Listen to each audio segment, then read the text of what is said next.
move in peace, people. Keep watching your back now, don't fall over now. Expelled from Argentina and back to his country of birth, Richard Williamson, flanked by armed police, wasn't for talking about the political and religious storm his comments about the Holocaust have created. Come on, you stand by what you said. He left Heathrow for a secret location.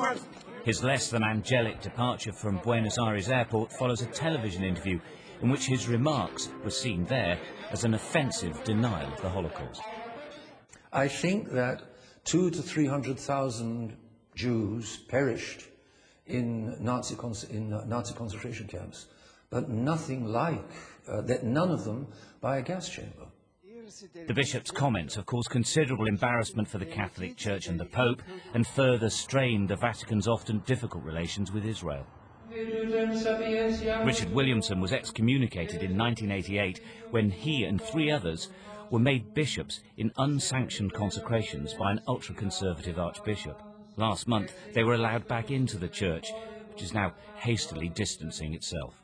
It was to be regretted that he wasn't informed about the background of this man, and now he's made it very clear that this man cannot be readmitted as a priest or bishop in any way unless he retracts from that.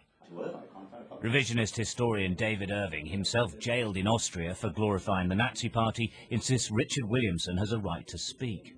He knows him and he's been emailing him advice, but concedes he's in a lot of trouble.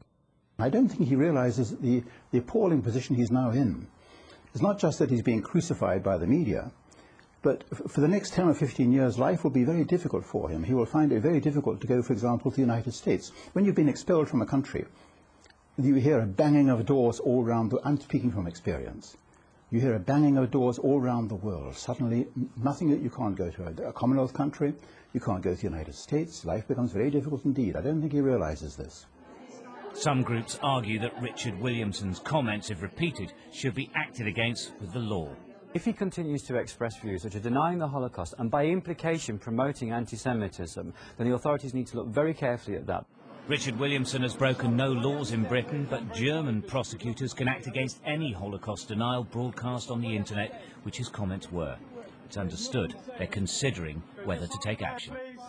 Stuart Ramsay, Sky News.